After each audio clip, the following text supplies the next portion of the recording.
Hi guys, this is Marvin and today pag-uusapan natin kung paano mo ma-unlock ang monetization ng inyong TikTok account. Okay, specifically yung TikTok follower milestone. So, magstay ka lang dito, panoorin mo itong video. Kung hindi mo pa ako friend, okay, so click mo lang yung plus sign sa ilalim ng aking profile picture dito at i-heart mo na rin ang aking video and paki-share na rin at paki-repost na rin.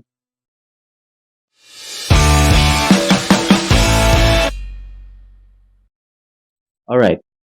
Kung bago ka pa lang or medyo matagal na sa TikTok, whether ikaw ay nag-affiliate or nagla-live selling na, kung nasa 1,000 following ka na, at may TikTok shop ka or isa kang aspiring content creator, at gusto mong malaman kung ilang followers ba ang kailangan mo para ma-unlock yung iba pang monetization dito sa page mo or sa account mo, at gusto mo ng wider reach or wider audience, siyempre, kailangan yan for views, like, at siyempre mga customers na rin. Okay? Uh, para sa itong topic na to. So, first milestone or first thing na kailangan mo achieve in terms of followers is yung 1,000 followers. Sa mga aspiring or gustong maging affiliate dito sa TikTok, okay, pwede ka maging affiliate kahit wala ka pang 1,000 followers. Pero, kailangan mo ng TikTok seller account. Kailangan mo kasi i-link yung TikTok mo sa TikTok seller account. Pero kung may 1,000 followers ka na, hindi mo na kailangan. Okay, diretso ka na sa creator tools and register ka na dun sa TikTok shop uh, creator and magpunta ka na sa iyong topic. Now, having 1,000 followers also unlock your capability to do live streaming. So, dito, real-time kasi ang interaction and may mga viewers ka dito. Okay? Now, maraming klase ng live streaming. Andyan yung, yun nga, pagbebenta, from your TikTok shop, ano pa ba?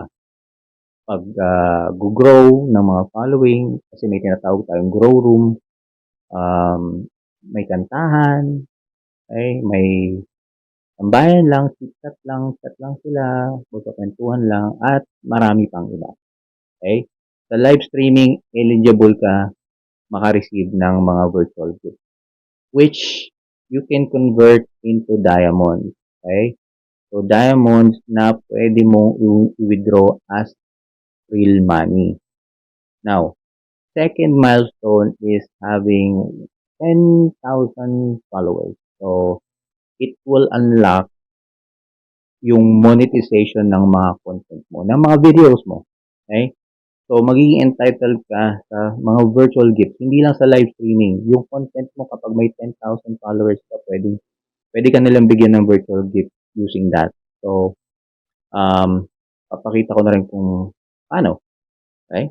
And next na milestone mo is 100,000 followers, which unlock or magiging eligible ka sa creator marketplace. So, ano ba ang creator marketplace? Sa creator marketplace, so pwede kang mag-collaborate sa mga brands at pwede kang nilang bayaran sa pag-create ng mga campaign. So, when we talk about campaign, parang ano yan eh, parang sa Facebook yung Facebook ad. Okay? So, parang ganun siya. So, kung gusto mo malaman kung eligible ka na o hindi, punta ka sa Creator Tools, click mo lang yung sa ilalim ng monetization, yung Creator Marketplace. Andun yung mga requirements para maging eligible ka. Okay? So, next is, ang pinaka-mabigat is 1 million followers. So, kung meron kang 1 million followers, so, iba ka na talaga. So, pag may 1 million followers ka, siyempre, you will have a badge. Okay, so, anong badge yun? So, magkakaroon ka ng verified badge. Yung check na kulay blue. Okay, so makikita yun sa profile mo. Now, it will signify na influencer status ka na. Diba? Ang dami mong followers. Okay? So, it will open more doors for you to earn more money. Bakit? Kasi marami ng brand na mas magbibigay sa ng mga offer for collaboration. Of course, more income din para sa iyo pagka ganon. Plus, since may influencer status ka na dahil ganun kalaki na yung followers mo, okay, mag-open din siya ng opportunities para mag-collaborate sa yung mga brand using other platforms na rin, social media platforms na rin. So, ibig sabihin, mas more money yun kasi mas marami kang project na magagawa or mga content about their product. So, ayun lang. So, yun lang talaga ang kailangan mo achieve na followers para ma-unlock mo yung mga monetization dito sa TikTok. Okay? So, hanggang dyan na lang. And remember to follow me and heart this video and share this video. So, thank you for watching and gagawa ulit ako ng next content about pagpaparami ng followers. Thank you.